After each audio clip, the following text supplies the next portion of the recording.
पिछले जन्म के संस्कार इस जन्म में आदत बन जाते हैं। इस जन्म की आदतें अगले जन्म में फिर संस्कार बन जाएंगी। फिर अंत कहां है? अंत है इस बात में, इस सत्य को जान लेने में कि तुम संस्कार नहीं हो, तुम आदत नहीं हो। अंत है इस सत्य के प्रति जाग जाने में कि तुम पृथक हो। अंत है होश में, अंत है साक्षी भाव में। निश्चित ही तुमने कल भी क्रोध किया था, परसों भी क्रोध किया था, आदत बन गई। आज किसी ने जरा सा उकसा दिया, अंगारा तो था ही भीतर, रोज रोज संभाला था, होगा ही। राख भी जमी थी तो बस ऊपर जरा सी परत थी, किसी ने फूंक मार दी, परत झड़ गई, अंगारा बाहर आ गया, तुम क्रोध से भर गए। आज तुम क्रोध करोगे, कल के लिए फिर और तैयारी हो गई। ऐसे रोज रोज तुम अभ्यास बनाते जाओगे, संस्कार गहन होता जाएगा। और जितना संस्कार गहन हो जाएगा उतने ही तुम यंत्रवत हो जाओगे। कोई भी तुम्हारी बटन दबा दे तो क्रोध करवा दे, कोई भी तुम्हारी बटन दबा दे तो तुम प्रसन्न हो जाओ। कोई भी झुक के नमस्कार कर ले, तुम्हारी प्रशंसा कर दे तो तुम गदगद। कोई जरा गाली दे दे तो तुम जार जार। तुम यंत्रवत हो जाओगे और बटने लोगों को पता हो जाती। सबको पता है एक दूसरे की बटने, कहां से दबा दो कि सब ठीक हो जाता है, कहां से दबा दो कि सब गड़बड़ हो जाता है। तुम मशीन हो क्या या मनुष्य हो?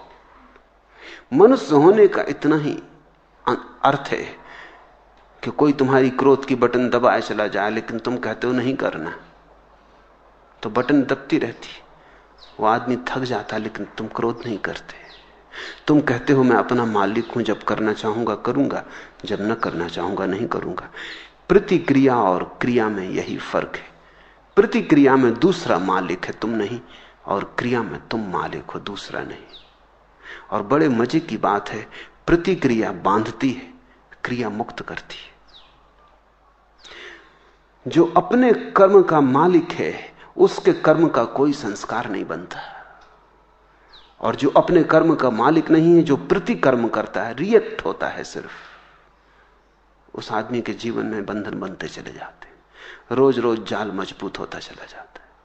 आखिर में तुम पाते हो तुम तो बचे ही नहीं, आदतों का एक ढेर, मुर्दा ढेर, जिसमें से जीवन कभी का उड़ चुका। पक्षी तो जा चुका है जीवन का बहुत पहले, कटघरा छूट गया है, पिंजड़ा छूट गया है। जागो इसके पहले की देर हो जाए और आदतों से मुक्त होना शुरू करो। मैं तुमसे ये नहीं कह रहा कि बुरी आदतों से मुक्त हो जाओ और भली आदतें बना लो। तुम्हारे महात्मागण तुमसे यही कह रहे हैं। वो तुमसे कहते हैं बुरी आदतें छोड़ो, अच्छी बनाओ। मैं तुमसे कहता हूं आदत छोड़ो।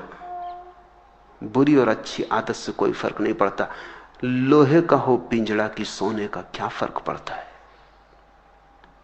एक आदमी को सिगरेट पीने की आदत है, सारी दुनिया बुरी कहती। दूसरे को माला फेरने की आदत है, सारी दुनिया अच्छा कहती। जो सिगरेट पीता है वो अगर न पिए तो मुसीबत मालूम होती, जो माला फेरता अगर न फेरने दो तो मुसीबत मालूम होती। दोनों गुलाम हैं। एक को उठते ही से सिगरेट चाहिए, दूसरे को उठते ही से माला चाहिए। माला वाले को माला न मिले तो माला की तलफ लगती, सिगरेट वाले को सिगरेट न मिले तो सिगरेट की तलफ लगती। ऐसे बुनियाद में बहुत फासला नहीं है। सिगरेट भी एक तरह का माला फेरना है। धुआं भीतर ले गए बाहर ले गए, भीतर ले गए बाहर ले, मन के फिरा रहे हैं बाहर भीतर। धुएं की माला है, जरा सूक्ष्म है। कोई अपना कंकड़ पत्थर की फेर रहा है, जरा स्थूल है। असली सवाल आदत से मुक्त होने का है। मैंने ये नहीं कह रहा हूं कि माला मत फेरो, मैं ये भी नहीं कह रहा हूं कि सिगरेट पियो। मैं ये कह रहा हूं कि तुम मालिक रहो। कोई आदत ऐसी ना हो जाए कि मालिक बन जाए। कोई आदत, मंदिर जाने की आदत भी मालिक ना हो जाए, ध्यान करने की आदत भी मालिक ना हो जाए। मालिक तुम ही रहो। मालकियत बचा के आदत का उपयोग कर लेना, यही साधना है। मालकियत खो दी और आदत सवार हो गई तो तुम यंत्रवत हो गए, तब तुम्हारा जीवन मूर्छित है। ऐसे लोग हैं जो मेरे पास आके कहते हैं कि अगर पूजा ना करें रोज तो बेचैनी लगती। वो सोचते हैं कि बड़ी धार्मिक घटना घट गई उनके जीवन। मैं उनसे पूछता हूं पूजा करने से कुछ आनंद मिलता है? वो कहते हैं आनंद तो कुछ नहीं मिलता, लेकिन ना करें तो बेचैनी लगती। यही तो सिगरेट पीने वाला कहता है। वो कहता है कि उससे पूछो कुछ आनंद मिलता? वो कहता है आनंद क्या रखा है, आनंद तो कुछ नहीं मिलता, कभी कभी खांसी जरूर आती, आनंद तो कुछ भी नहीं मिलता। लेकिन ना पियो तो बेचैनी मालूम होती। इसे तुम थोड़ा सोचो। इसी को मैं यंत्र हो जाना कहता हूं कि जिससे कुछ भी नहीं मिलता है, उससे भी न करने पर बेचैनी मालूम होती। उपलब्ध कुछ भी नहीं होता है, पाने को कुछ भी नहीं है, लेकिन छोड़ने में मुसीबत है, क्योंकि आदत ने पकड़ा है। अब आदत इतना ही कर सकती है, करो तो कुछ ना मिले, ना करो तो कुछ खोता मालूम पड़े। अब ये बड़े मजे की बात है, जिस चीज को करने से कुछ नहीं मिलता उसको ना करने से खोएगा कैसे? कुछ खोता नहीं, सिर्फ पुरानी आदत, पुरानी लकीरों पर न चलने से अड़चन मालूम होती। मैं एक बहुत बड़े वकील को जानता था। उनकी आदत थी कि जब भी वो अदालत में खड़े होते, पैरवी करते, बड़े वकील थे, अंतर्राष्ट्रीय ख्याति के थे, और लंदन और पेकिंग और दिल्ली 3 जगह उनके दफ्तर थे। तो उनकी आदत थी कि वो अपने कोट का बटन घुमाने लगते थे जब अटक जाते। सभी की होती, कोई अपना सिर खुजलाने लगता है, कोई कुछ करने लगता है। उस आदत का भी वैसा ही उपयोग है जैसे बटन दबाने का। तो अगर जब भी उनके विचार उलझ जाते या कोई उत्तर न सूझता तो वो कोट का बटन घुमाने लगते। घुमाने से कुछ मिलता था ये तो पक्का पता नहीं, क्योंकि कोट का बटन घुमाने से क्या मिलेगा। और जिसकी बुद्धि उलझी हुई हो, समझ में ना आ रहा हो, वो कोई कोट के बटन घुमाने से कुछ बात समझ में आ जाएगी। लेकिन विरोधियों को यह बात दिखाई पड़ गई कि वो जब भी उलझ जाते हैं तो बटन घुमाते। एक बड़ा मुकदमा था, एक बड़ी स्टेट का मुकदमा था प्रिवी काउंसिल में, लाखों का मामला था। तो विरोधी वकील ने उनके सोफर को मिला लिया, कुछ पैसे दिए और कहा कि तू इतना करना, उनके कोट के ऊपर का बटन तोड़ देना। तो वो जब अदालत में अपना कोट लेके हाथ में रख के आए तो वो बटन नदारद था। तो उस वक्त उन्होंने देखा भी नहीं, कोट डाल लिया। जब वो पैरवी करने लगे और वक्त आया, हाथ कोट के बटन पर गया, बस सब गड़बड़ हो गया। जैसे मस्तिष्क ने सांस छोड़ दिया, कुछ सूझबूझ ही ना रही, चक्कर सा मालूम हुआ, बैठ गए।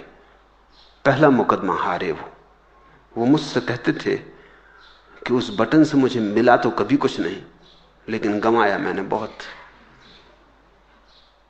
उस बटन के घुमाने से कुछ मुझे सूझबूझ आती थी ऐसा भी नहीं था, लेकिन बटन न पाके बस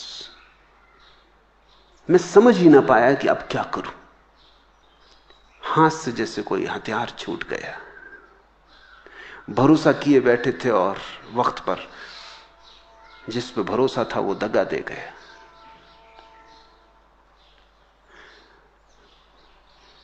जिनको तुम आदतें कहते हो, बुरी हो या भली, इससे कोई भेद नहीं पड़ता।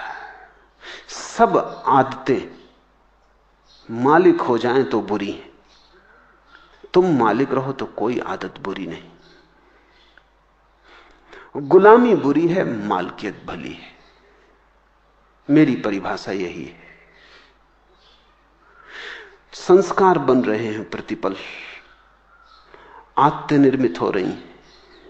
तुम जरा दूर खड़े रहो, तुम अपनी मालकियत मत खो। निश्चित जीवन में आदतों की जरूरत है। अगर आदतें न हो तो जीवन बहुत कठिन हो जाएगा। आदतें जीवन को सुगम बनाती। तुम टाइपिंग सीखते हो या कार चलाना सीखते हो, अगर आदत न बने और रोज रोज फिर वहीं खड़े हो जाओ जहां पहले दिन खड़े हुए थे, फिर देखने लगो कि अब टाइप करने का फिर मौका आया, फिर सीखो, या कार चलाने का फिर नौबत आ गई, अब फिर से सीखो, तो जिंदगी बहुत असंभव हो जाए।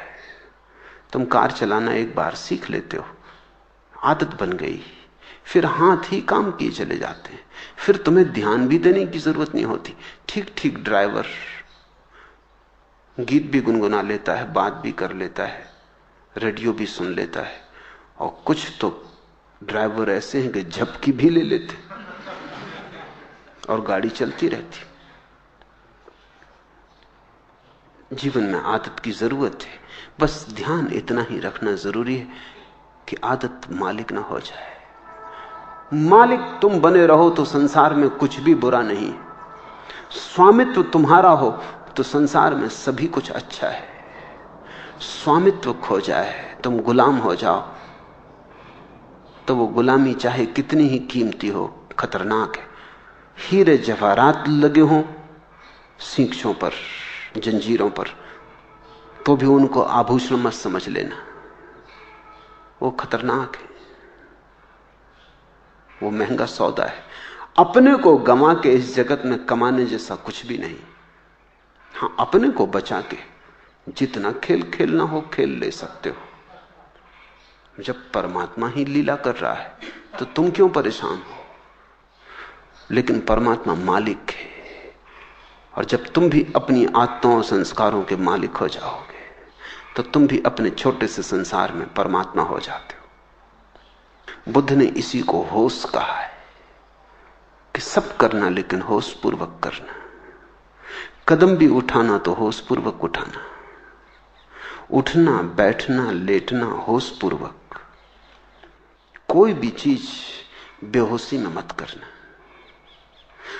अगर तुम होश को साधते रहो तो आदत तो बनती रहेगी, आदत का तुम उपयोग करते रहोगे, लेकिन आदत के पीछे होश की धारा भी बह रही है।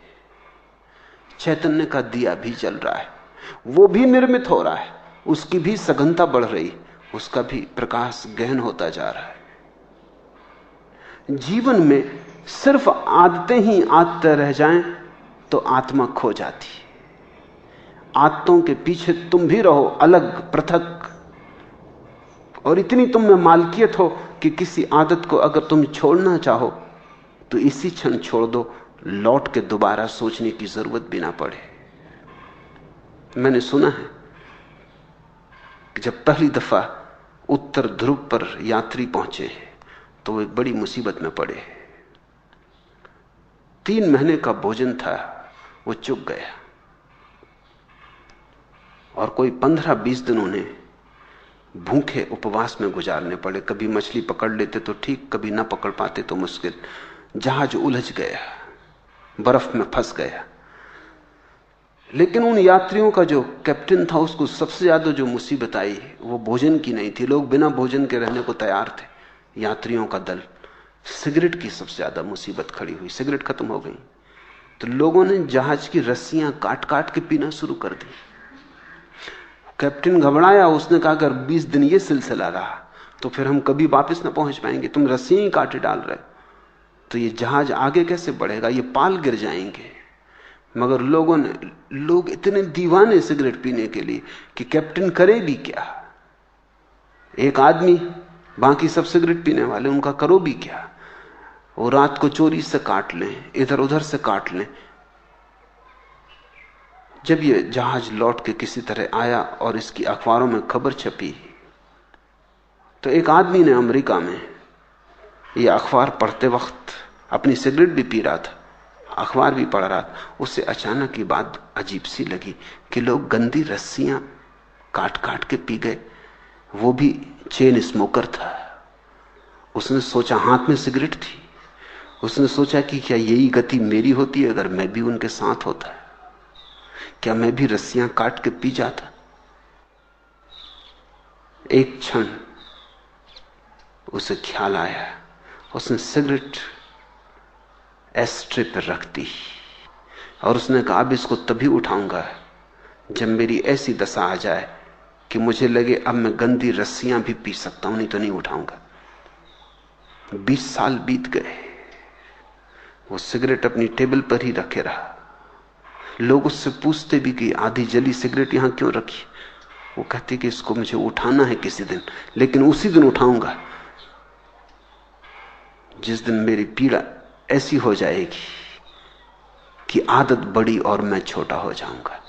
लेकिन मैं प्रतीक्षा कर रहा हूं, वो घड़ी आती नहीं। 20 साल बीत गए, मैंने 20 साल से सिगरेट नहीं पी है और याद भी नहीं आई है। मैं याद करने की कोशिश कर रहा हूं कि कभी भी आ जाए, क्योंकि मैं जानना चाहता हूं किस मुसीबत में जहाज के लोगों को रस्सियां पीनी पड़ेंगी।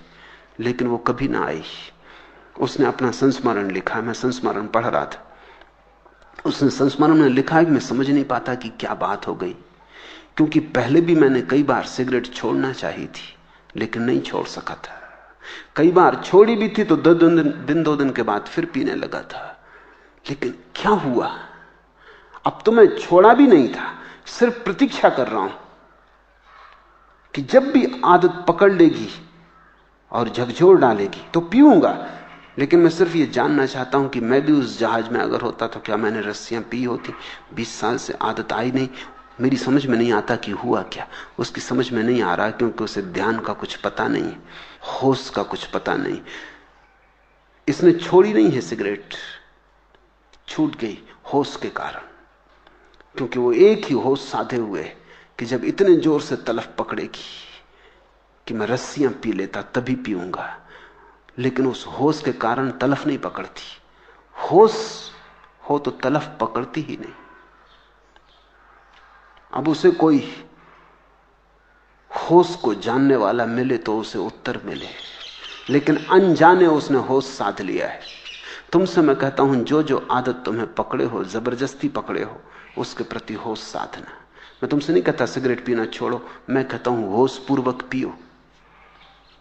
मैं तो यहां आश्रम में एक कमरा बनवाने जा रहा हूं जहां होश पूर्वक सिगरेट पीने वालों को सुविधा होगी कि वो जाके वहां सिगरेट जरूर पिए, लेकिन जितनी देर पिए उतनी देर ध्यान रखें। एक क्षण को भी बेहोशी में न पिए बस। फिर अगर पीना हो तो मजे से पिए, कोई हर्जा नहीं। लेकिन मैं जानता हूं अगर होश सध जाए तो ऐसी मूढ़ता कौन करेगा। ऐसी मूढ़ता तो बेहोशी में ही होती है। तो मैं तुमसे कुछ भी छोड़ने को नहीं कहता, क्योंकि मैं जानता हूं छोड़ने से कभी कोई छोड़ नहीं पाया। मैं तुमसे केवल होश साधने को कहता हूं, क्योंकि मैं जानता हूं होश साधने से जो भी व्यर्थ है अपने आप छूट जाता है और जो सार्थक है बच रहता है। होश आध्यात्मिक जीवन की आखिरी कीमिया है, अल्केमी है, वो रसायन है। उसके अतिरिक्त सब विस्तार की बातें हैं। आज इतना ही।